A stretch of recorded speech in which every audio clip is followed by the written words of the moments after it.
Hi everyone, welcome to my video. So today I'm gonna be alone, actually doing the video by myself, and I'm gonna start a little series that I'm gonna call Women Crush Wednesday, or WCW, and I'm gonna try to upload on Wednesdays a video where I talk about women who have been criminals or women who were victims of crime. And I'm gonna be doing my makeup so it's not so boring. So let's get started. Alright guys, so today I'm gonna talk about Junko Furuta. You all have probably heard about this story already, but it caught my attention because it's one of the worst crimes to ever happen. Junko Furuta was a 16-year-old girl who was beautiful, and she was pretty popular at her high school. The reason she was kidnapped was because she rejected the advances of one of her classmates, who was the school bully and was part of the Yakuza. Because of that, him and 3 other boys took her hostage, and not only did they kidnap her, but they also raped her and tortured her. When they kidnapped her, they made her call her parents and tell them that she was okay, that she had run away and she was going to stay with a friend. She was held captive at one of the guy's house whose parents owned, and when the parents would come to visit, she had to say that she was one of the guy's girlfriends. And when the parents got suspicious that she might have been held captive, they decided to do nothing because they knew that one of the boys was or had connections with the Yakuza, which is crazy to me because they had the chance to save her, but they didn't.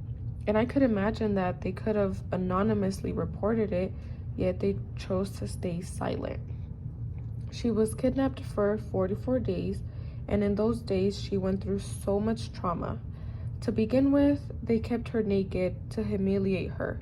Some articles say that she endured about 500 rapes, and at one point she was raped by 12 different men in one day. The guy who had the Yakuza connections would invite the members to rape her.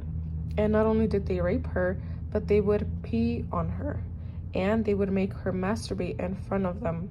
They would also force things into her privates, such as bottles, iron bars, scissors, hot exploding light bulbs.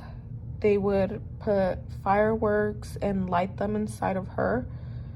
Her privates were burned with cigarettes and lighters. One of her nipples was ripped off with pliers. She had weights dropped on her stomach. Meanwhile, she was tied up on the floor. Her legs, her hands were tied up, which made her lose control of her bowel movement. She was hung up on the ceiling, and she was used as a punching bag. So they would literally just punch her while she was hanging. They would put her in a freezer for many hours.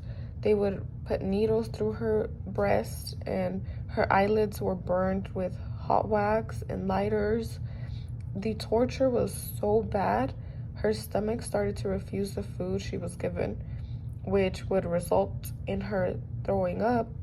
And because she would throw up and mess up the carpet, her abusers would punish her even more.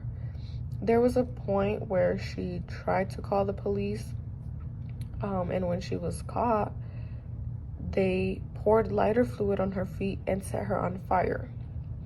After 20 days of torture, she was unable to walk or hold anything with her hands. She would have to crawl to go to the bathroom, and it would take her over an hour to do so. After 30 days, she couldn't pee properly because of all the stuff that they would put inside of her vulva. And not only that, but her body went through so much suffering that her brain size was reduced. So her brain size became smaller because of all the torture, which is crazy to me because I didn't even know that could happen. She went through so much suffering that she begged her abusers to just kill her, and they wouldn't. They would just continue to put her through so much, which they did that to teach her a lesson but that was just too much. So the day before she died, her abusers challenged her to a game of solitaire, and she won. And because she won, they got so pissed that they beat her. So they beat her with an iron bar. They also poured lighter fluid on her legs, arms, face, and stomach, and they lit her on fire. After that, her body went into shock and she died the next day. And when she died, her killers stuffed her into a 55-gallon drum that was filled with concrete, and they just disposed of her and left her there. The abusers went to jail, but in my opinion, they did not serve enough time. Personally, I believe that they should have been locked up for life. They should have never saw the light of day for the rest of their lives. But since they were minors, they were tried as minors, although that's kind of dumb to me because they knew exactly what they were doing, and they did it for 44 whole days. So they shouldn't have been tried as minors. They should have been tried as adults because they were sure acting like they knew what to do. They tortured her, they raped her, so they should have been tried as adults and given life.